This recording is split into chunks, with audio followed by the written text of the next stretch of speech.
नमस्कार साथियों, मेरे पास कई साथियों के कमेंट्स, कॉल्स और मैसेज लगातार आ रहे हैं कि सर हमारे पास 1 अप्रैल 2024 को खाद्यान्न माइनस में था, तो हम राजसिम्स पोर्टल पर उसकी एंट्री कैसे करें। और दूसरा जो सवाल मुझसे अधिकतर पूछा गया है कि सर हमारे विद्यालय में विद्यार्थियों के लिए भोजन एनजीओ से आता है, हमें ओपनिंग बैलेंस की एंट्री कैसे करनी है, और यदि ओपनिंग बैलेंस की हम एंट्री करेंगे तो हमारे पास खाद्यान्न है ही नहीं, हम उसकी एंट्री राजसिम्स पोर्टल पर कैसे कर सकते हैं। जब हम राजसिम्स पोर्टल पर जो एमडीएम बना है उसकी ओपनिंग बैलेंस की एंट्री नहीं कर सकते हैं, तो हमने कितने विद्यार्थियों को उस दिवस पर भोजन करवाया है उसकी इंफॉर्मेशन हम राजसिम्स पोर्टल पर कैसे दर्ज करेंगे। तो आपके इस तरह के सभी सवालों के जवाब आपको इस वीडियो में मिलने वाले हैं। वीडियो साथियों आपके लिए बहुत ही नॉलेजेबल होगा, इसलिए आप वीडियो को अभी से लाइक कर दीजिए। साथ में चैनल पर यदि आप नए हैं तो चैनल को सब्सक्राइब करके घंटी वाले बेल आइकन को दबाकर ऑल पर भी क्लिक कर लीजिएगा, क्योंकि इसी प्रकार का जब भी मेरा कोई इंपॉर्टेंट वीडियो आएगा तो उसका नोटिफिकेशन आपको सबसे पहले मिलेगा और वीडियो का लाभ भी आप ले पाएंगे। तो चलिए साथियों जानते हैं राजसिम्स पोर्टल पर जो आपको खाद्यान्न एंट्री से संबंधित समस्याएं आ रही है उनके समाधान। राजसिम्स पर खाद्यान्न एंट्री से संबंधित आ रही समस्याओं का समाधान देने के लिए मैंने आपके लिए राजसिम्स FAQs नेम से एक फाइल डिजाइन की है, जिसमें आपके लिए मैंने पहला क्वेश्चन रखा है 1 अप्रैल 2024 को फूड ग्रेन माइनस में है तो राजसिम्स पोर्टल पर ओपनिंग बैलेंस की एंट्री कैसे करेंगे। तो उसका आंसर है एंट्री आपको माइनस में नहीं करनी है, जितना आपके पास वास्तविक खाद्यान्न शेष है उसी की एंट्री आपको करनी है। पोर्टल पर आपको माइनस में एंट्री तो नहीं करनी है, परंतु वास्तव में तो आपके पास 1 अप्रैल 2024 को मान लो माइनस में खाद्यान्न था, तो आपको क्या करना है उसके लिए मैंने आपकी सहायता हेतु यहाँ एक एग्जाम्पल बताया है। आपने मान लो कि मार्च में 500 केजी अनाज किसी से भी उधार लिया, तो आपके पास 1 अप्रैल 2024 को 350 केजी अनाज शेष रह जाता है। तो आपको क्या करना है, ओपनिंग बैलेंस की एंट्री 350 केजी की करनी है। जिस तरह मैंने आपको इस एग्जाम्पल के माध्यम से बताना चाहा है उस एग्जाम्पल को आपको दिमाग में रखना है, और जो भी आपके पास वास्तविक खाद्यान्न 1 अप्रैल 2024 को था उसकी एंट्री आपको राजसिम्स पोर्टल पर कर देनी है। अब बात आती है कि आप एंट्री भी माइनस में नहीं कर रहे हैं और उसके बाद आपके पास 1 अप्रैल 2024 को जो खाद्यान्न था उसकी वास्तविक एंट्री आप कर रहे हैं, तो फिर आप अनाज लौटाएंगे कैसे, आपको क्या क्या दिक्कत आ सकती है। तो उसके लिए मैंने आपकी सहायता है तो अगला क्वेश्चन यहाँ पर रखा है ओपनिंग बैलेंस की एंट्री प्लस में करेंगे तो उधार लिया खाद्यान्न आप कैसे वापस करेंगे।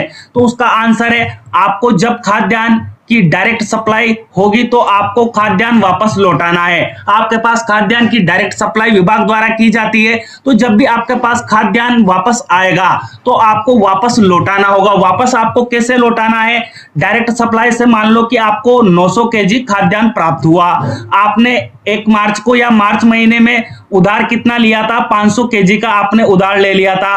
अब आपके पास शेष कितना खाद्यान्न बच रहा है, मान लो 400 केजी शेष बच जाता है। जो सप्लाई आपके पास आई है उसमें से वास्तविक खाद्यान्न आपके पास 400 केजी बच जाता है, क्योंकि 500 केजी तो आप उधार लिया जो आपने 1 अप्रैल से पहले वो है, तो वो आप लौटा देंगे तो आपके पास शुद्ध खाद्यान्न अब बच जाएगा 400 केजी।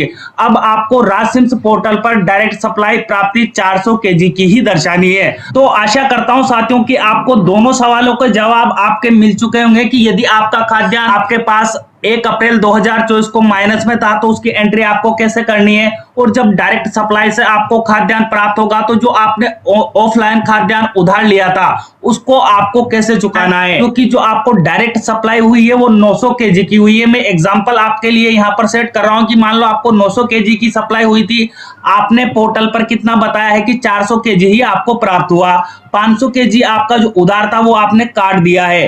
तो आपको रिमार्क में इस बात का विवरण अवश्य लिखना है। जो भी रिमार्क आपसे वहां मांगा जाता है उस रिमार्क में आप बता देंगे कि मैंने जो 500 केजी खाद्यान्न उधार लिया था उसे वापस लौटाया है, इसलिए आपने पोर्टल पर 400 केजी की एंट्री की है।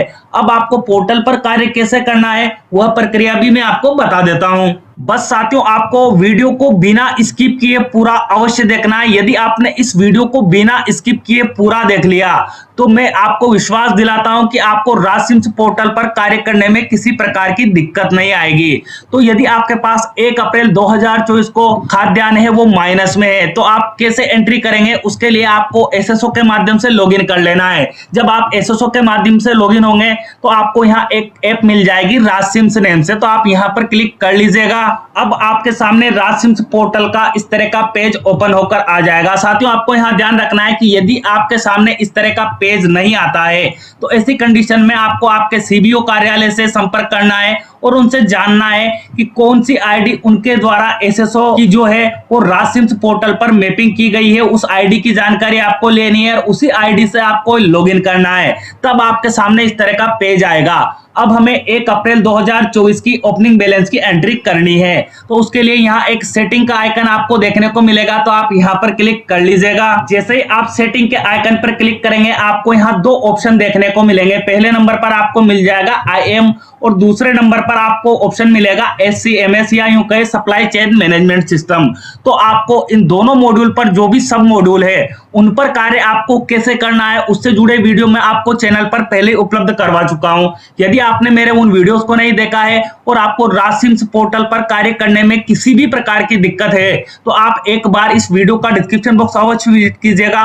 वहां मैंने आपकी सहायता हेतु समस्त प्रकार के वीडियोस के लिंक उपलब्ध करवाए हैं। आप उन वीडियो की सहायता लेकर आसानी से राजसिम्स पोर्टल पर कार्य कर सकते हैं। अब लौटते हैं हम हमारे मुख्य बिंदु की ओर कि यदि आपके पास 1 अप्रैल 2024 को माइनस में खाद्यान्न है तो आपको उसकी एंट्री कैसे करनी है। तो उसके लिए आपको यहाँ सबसे पहले नंबर पर ऑप्शन मिल रहा है IM का, आप यहाँ पर क्लिक कर लीजिएगा। IM वाले ऑप्शन पर क्लिक करने के बाद आपको आ जाना है लेफ्ट हैंड की ओर। यहाँ आपको एक ऑप्शन देखने को मिलेगा इन्वेंट्री डिक्लेरेशन, तो आपको यहाँ पर क्लिक कर लेना है। जैसे आप यहाँ पर क्लिक करेंगे आपके सामने नीचे की ओर ऑप्शन ओपन होकर आ जाएगा एड ओपनिंग बैलेंस का, तो आप यहां पर क्लिक कर लीजिएगा। जैसे आप यहां पर क्लिक करेंगे अब आपके सामने इस तरह का पेज ओपन होकर आ जाएगा। आपको यहां ऑफिस टाइप में स्कूल ही रखना है, ऑफिस लोकेशन आपको यहां पर बताई जाएगी और प्रोडक्ट फूड ग्रुप आपको यहां फूड ग्रेन सेलेक्ट मिलेगा। अब आपको यहां से कार्य करना है। आपके पास 1 अप्रैल 2024 को वीट और राइस की स्थिति क्या थी, कितनी मात्रा में आपके पास वीट उपलब्ध था, कितनी मात्रा में आपके पास राइस उपलब्ध था, उसकी इंफॉर्मेशन आपको दर्ज करनी है। तो मैं आपको केवल यहाँ एक की करके बता रहा हूं, उसी प्रक्रिया को फॉलो करते हुए आपको दूसरे की दर्ज करनी है। मान लो मैंने एग्जांपल लिया है कि मैं वीट की इंफॉर्मेशन यहाँ दर्ज करना चाहता हूं, तो अब आपको यहाँ पैकेजिंग क्वांटिटी में किलोग्राम ही रखना है। बैच नंबर, स्लॉट नंबर सब आपको यहाँ लोग दिखाई देंगे। आपको यहाँ पर आना है ओपनिंग क्वांटिटी आपके पास 1 अप्रैल 2024 को कितनी थी, तो वो मैं आपको एग्जांपल में वापस दोबारा बताता हूं कि 1 अप्रैल 2024 को मेरे पास कितनी खाद्यान्न की मात्रा थी, 350 केजी थी। तो इस तरह आपके पास भी जितनी मात्रा थी वो मात्रा आप यहां पर लिख लेंगे।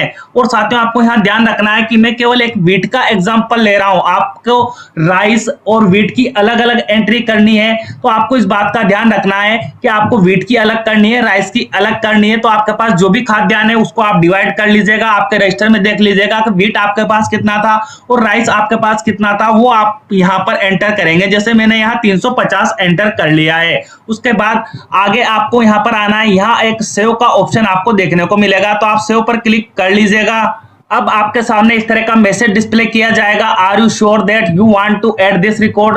तो यदि आप इस रिकॉर्ड को ऐड करना चाहते हैं और सारी इंफॉर्मेशन सही है तो इसी कंडीशन में आपको यहाँ ओके का ऑप्शन देखने को मिलेगा, आप ओके पर क्लिक कर लीजिएगा। जैसे आप ओके पर क्लिक करेंगे ग्रीन कलर में आपको यहाँ मैसेज डिस्प्ले कर दिया जाएगा, डेटा सेव सक्सेसफुली। इस तरह साथियों आपको राइस की और वीट की इंफॉर्मेशन बिंदुवार यहाँ पर दर्ज कर लेनी है। वीट और राइस की एंट्री करने के उपरांत आपको यहाँ पर आ जाना है, ओपनिंग बैलेंस लिस्ट का एक ऑप्शन आपको देखने को मिलेगा, आप यहाँ पर क्लिक कर लीजिएगा। जैसे आप यहाँ पर क्लिक करेंगे आपने जो एंट्री की है उस एंट्री की संपूर्ण इंफॉर्मेशन आपको यहाँ बताई जाएगी, परंतु यहाँ स्टेटस में आपको ड्राफ्ट लिखा मिलेगा।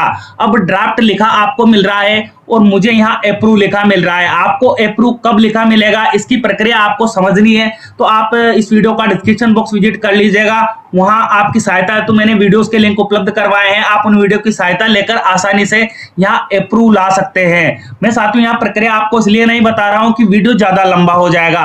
अब बढ़ते हैं हम दूसरे कदम की ओर कि आपने ओपनिंग बैलेंस की एंट्री तो कर ली, लेकिन आपके पास तो वास्तव में माइनस में खाद्यान्न था। अब आपके पास फूड ग्रेन सप्लाई चेन के माध्यम से आया है, तो आपको उसकी एंट्री कैसे करनी है? तो उसके लिए आपको यहाँ पर आ जाना है। मैनुअल स्टॉक इनवर्ड का ऑप्शन आपको यहाँ देखने को मिलेगा, तो आप यहाँ पर क्लिक कर लीजिएगा। अब आपके सामने इस तरह का पेज ओपन होकर आ जाएगा, तो आपको यहाँ एड रिकॉर्ड का एक ऑप्शन देखने को मिलेगा, आपको यहाँ पर क्लिक कर लेना है। जैसे ही आप यहाँ पर क्लिक करेंगे आपके सामने इस तरह का पेज ओपन होकर आएगा।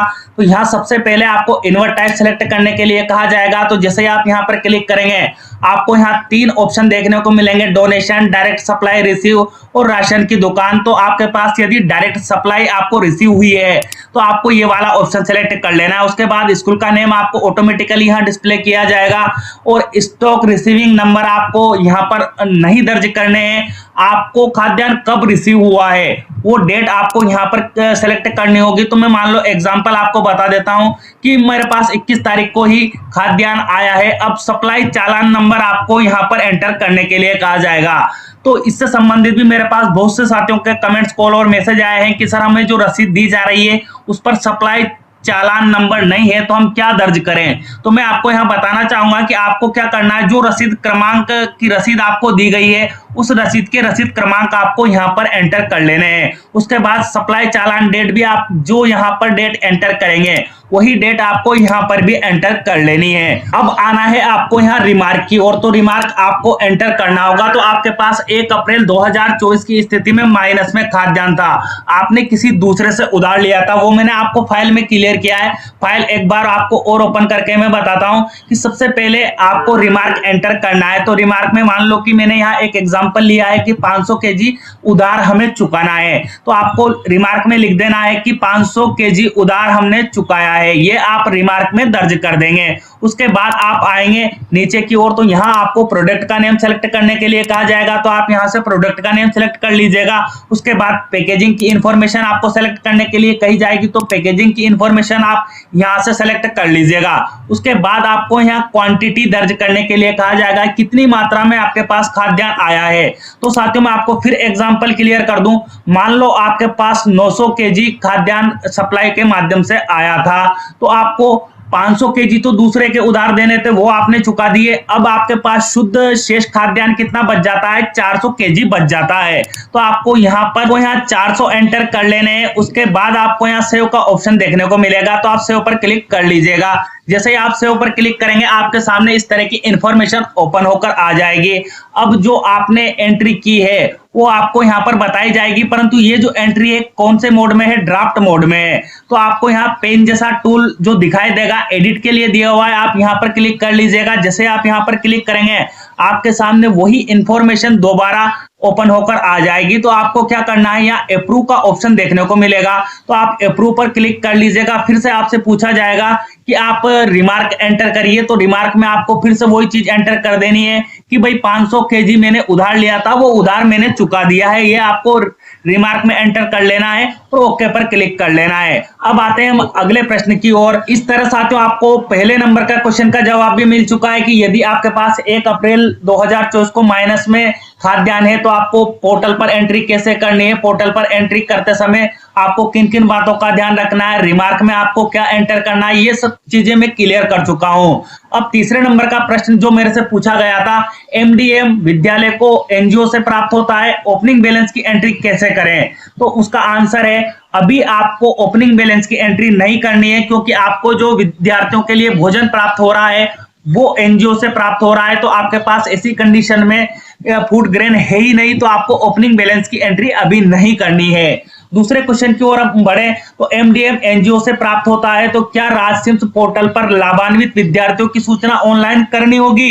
तो इसका आंसर है हाँ, आपको लाभान्वित विद्यार्थियों की एंट्री करनी होगी। परंतु आपके दिमाग में फिर क्वेश्चन आ जाएगा कि आपके पास ओपनिंग बैलेंस तो है ही नहीं, फिर आप पोर्टल पर विद्यार्थियों की संख्या कैसे दर्ज कर पाएंगे, पोर्टल लेगा ही नहीं। तो उसका सवाल का जवाब भी मैंने आपके लिए यहां से तैयार किया है। एमडीएम एनजीओ से प्राप्त होता है, लाभान्वित विद्यार्थियों की एंट्री राज सिम्स पोर्टल पर कैसे करें, तो उसका आंसर आपको जान लेना है। राज सिम्स पोर्टल पर आपके लिए अलग से मॉड्यूल प्रारंभ किया जाएगा, थोड़ा आपको वेट करना है। जब तक मॉड्यूल आपके लिए लाइव नहीं किया जाता है तब तक आपको वेट करना है और चैनल को सब्सक्राइब करके अवश्य रखना है। जैसे ही कोई नई अपडेट राज सिम्स से संबंधित मेरे पास आएगी, मैं चैनल पर आपके लिए उचित प्रक्रिया से युक्त वीडियो लेकर आऊंगा और वीडियो में आपके सभी कंफ्यूज को दूर करने का प्रयास करूंगा। और यदि कोई मॉड्यूल लाइव किया जाएगा तो उस पर आपको कार्य कैसे करना है, ये प्रक्रिया भी आपको मैं अच्छे से बता दूंगा। तो आप चैनल को सब्सक्राइब करना ना भूलिएगा। उम्मीद करता हूं साथियों वीडियो के माध्यम से जो प्रक्रिया मैंने आपको बताई है निश्चित ही आपके लिए उपयोगी रहेगी। यदि प्रक्रिया आपको उपयोगी लगी हो